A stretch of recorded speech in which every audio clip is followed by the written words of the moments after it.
Coat लाउँदा मलाई सुहा कि नै त। हेलो ए नमस्कार, वेलकम टु माई मिनी ब्लगहरू। सन्चैहरू हुन्छ होला, अनि म पनि सन्चै छु। अनि मेरो आजको सुरुवात चाहिँ बन्दा काट्दै हुन्छ।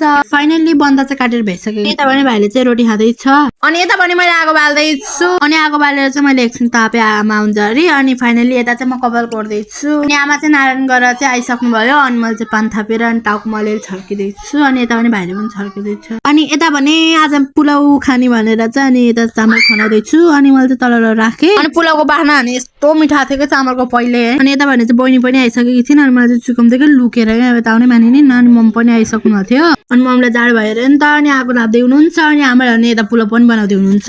अनि यता भने भाइ र बहिनी मोबाइल हेर्दै खान्न। अनि फाइनली रेडी भइसकेको, सबै खाना जति रेडी भइसकेको थियो। अनि यता भने सबैजनाले खाना लाग्नु भएको थियो। अनि भाइ बहिनीहरूले ठुल मम्मीले खाना लाग्नु थियो। अनि यता भने बाली टिका लगाइदिँदै हुनुहुन्थ्यो। अनि मलाई पनि लगाइदिनु भयो। अनि आशीर्वाद पनि दिनुभयो। अनि पैसा पनि दिनुभयो। अनि मैले चाहिँ गोजीमा राखेर खानातिर लागेँ। खाना चाहिँ एकदमै मिठो भएको थियो। फाइनल्ली सानीमा र बहिनी भाइहरूको इन्ट्री भयो एकछिन पछि चाहिँ। अनि भाइले र बहिनीले चाहिँ खानातिर लागे। अनि सानीमालाई चाहिँ ग्यास्ट्रिक भएको कारणले चाहिँ खाना मिल्दैन चिल्लो। अनि त्यसपछि भात पकाउनु भयो आमाले। अनि आमाले पनि खाना लानु भयो। अनि सानीमा मम्मीहरू चाहिँ गफ गर्दै हाँस्दै हुनुहुन्थ्यो। अनि यता भने टिकटक बनाउने कार्यक्रम चलिरहेको छ। भेटघाट हुँदाखेरि यस्तो टिकटक त बनाउनै पर्यो होइन साथीहरू। एकछिन पछि चाहिँ घर जाने बेला पनि भयो। अनि मैले चाहिँ टक्क लाएर कपडा लगाइसकेँ। अनि जुत्ताहरू चाहिँ अहिले एकछिन पछि लगाउने। अनि फाइनली अरू चाहिँ सबै गइसकेको थिएँ। अनि हामी चाहिँ रेडी भइसक्यौँ सबैजना। अनि हामी चाहिँ थियौँ। एकछिन पछि चाहिँ हामी सबैजना घरतिर लाग्यो। अनि सो आजलाई यति नै। आजको मेरो मिनी भ्लग कस्तो लाग्छ सबैजना लाइक शेयर सब्सक्राइब फलो गर्न नबिर्सिनु होला। सो आजलाई यति नै। Thank you for watching, bye by.